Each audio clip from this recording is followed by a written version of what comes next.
સમગ્ર ભારત દેશની અંદર આવેલ એક એવું મંદિર જ્યાં પ્રસાદી રૂપે ચડે છે પાણીની બોટલો.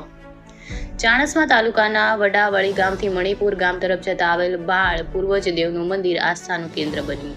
દૂર દૂરથી લોકો દ્વારા દાદાની બાધા આખડી રૂપે પાણીની બોટલ ચડાવવામાં આવે છે.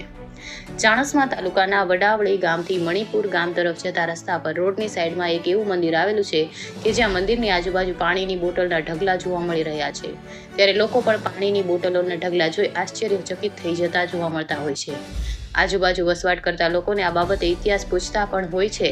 ત્યારે ગામ લોકો બહારથી આવતા લોકોને બાળ પૂર્વજ દેવનું મંદિર વિશે સમગ્ર ઇતિહાસ જણાવતા તે લોકોમાં પણ દાદાના મંદિર બાબતે આસ્થાનું પ્રતીક બંધાય છે અને તેઓ દ્વારા પણ દાદાને પ્રસાદી રૂપે પાણીની બોટલો ચડાવી ધન્યતા અનુભવે છે.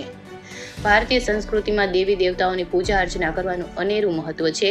ત્યારે અનેક વિવિધ સમાજના લોકો પોતાના ઈષ્ટદેવ પર પોતાની શ્રદ્ધા ધરાવતા હોય છે. તેમજ તેઓ દ્વારા સમયાંતરે દર્શન કરવા માટે આવતા હોય છે અને ધન્યતા અનુભવે છે.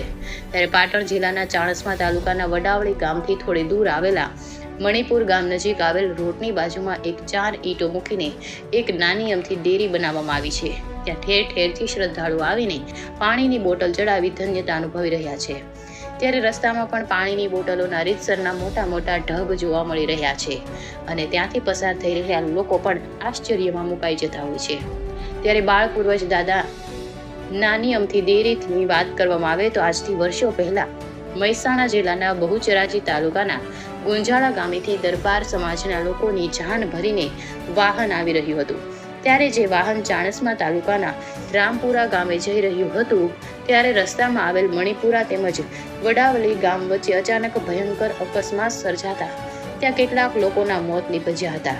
તેમાંથી 2 બાળકો પણ ગંભીર રીતે ઈજાગ્રસ્ત થયા હતા.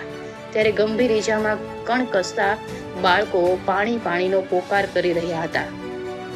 ત્યારે તેઓના પાણીના પોકાર કરતા કરતા મોત નીપજ્યા હતા. ત્યારથી રસ્તામાં આવન જાવન કરતા લોકોને આ બાળકો નજરે પડતા હતા. કેટલાક લોકો દ્વારા ત્યારથી બાળ પૂર્વજ દેવના નામથી 4 ઈંટો મૂકીને નાની અમથી ડેરી બનાવવામાં આવી હતી અને પાણીની બોટલો ચડાવી હતી.